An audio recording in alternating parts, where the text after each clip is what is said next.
ভাই কোন ଆପଣ ଜାଣିଛ ଖାଦ୍ୟ ପାଣି ମସଲା ଓ ଔଷଧ ମିକ୍ସ ପରେ ଏବେ ଆମ ଗାଡିର ପେଟ୍ରୋଲରେ ମଧ୍ୟ ମିକ୍ସ ହେଉଛି ଏବଂ ସରକାର ଏହି ମିକ୍ସ ଖୋଲାମେଲା କରି ସେଲ୍ କରୁଛନ୍ତି। ଏଥିରେ ଆମ ଗାଡିର ମାଇଲେଜ କମିବ, ଯାହା ଫଳରେ ଆମକୁ ଅଧିକ ପେଟ୍ରୋଲ କିଣିବାକୁ ପଡିବ, ଅଧିକ କର ଦେବାକୁ ପଡିବ ଓ ସରକାରଙ୍କୁ ସାହାଯ୍ୟ କରିବାକୁ ପଡିବ।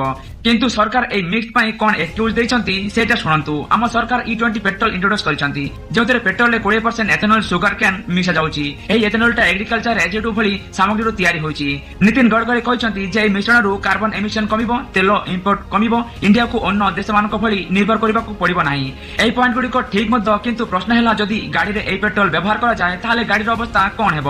ଗଡକରୀଙ୍କ କହିବା ଅନୁଯାୟୀ ଏହି ପେଟ୍ରୋଲ ଗାଡିର ମାଇଲେଜ ଓ ପରଫରମାନ୍ସ ବହୁତ ବଡ ପରିବର୍ତ୍ତନ ହେବ ନାହିଁ, କେବଳ 1-2% ମାଇଲେଜ କମିବ। କିନ୍ତୁ ଲୋକମାନେ କହୁଛନ୍ତି ଯେ E20 ପେଟ୍ରୋଲ ବ୍ୟବହାରରୁ 5-6% ପର୍ଯ୍ୟନ୍ତ ମାଇଲେଜ ଡ୍ରପ୍ ହେଉଛି। ଭାଇ ଏତିକି ନୁହେଁ, କିଛି ଏକ୍ସପର୍ଟ ମାନେ ମଧ୍ୟ କହୁଛନ୍ତି ଯେ ଇଥେନଲ ଏକ ଡାଇଓ କରସାଇଡ୍ ଫ୍ୟୁଲ, ଯାହା ଗାଡିରେ ଅନେକ ପାର୍ଟକୁ ଶୀଘ୍ର କ୍ଷତିଗ୍ରସ୍ତ କରିଥାଏ। ସେଥିପାଇଁ କହିବାକୁ ଗଲେ ଏହି ପେଟ୍ରୋଲର ସମସ୍ୟା ସମାଧାନ ହେବ ବୋଲି ମତେ ଲାଗୁନାହିଁ, ଓଲଟା ଆମ ସମସ୍ୟା ଆହୁରି ବଢିଯିବ।